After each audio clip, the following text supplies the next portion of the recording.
Tell a counting story about what you see.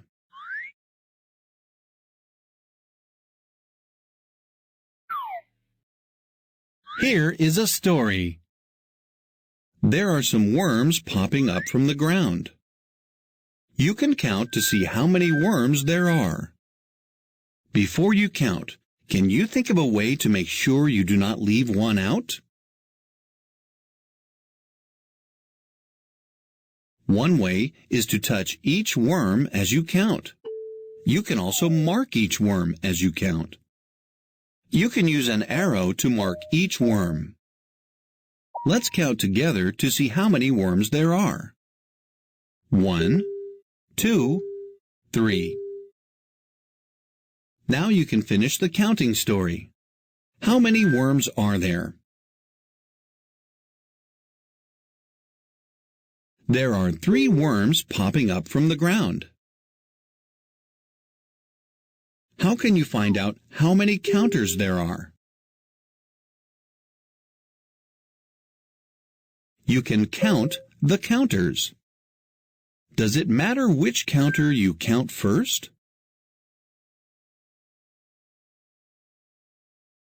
No, you can start with any one of them.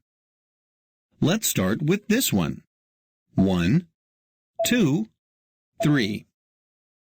How many counters are there? There are 3 counters. Why do you think there are 3 counters?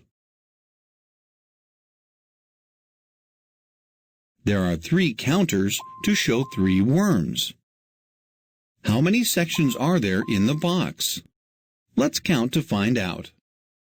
1, 2, 3. There are 3 sections in the box. How does this go with the 3 counters?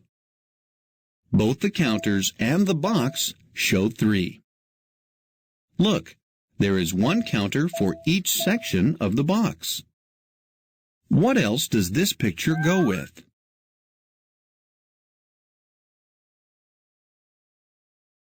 It goes with the 3 worms. Today, you learned about 3.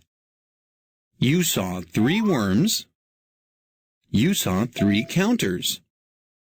You saw 3 sections in a box.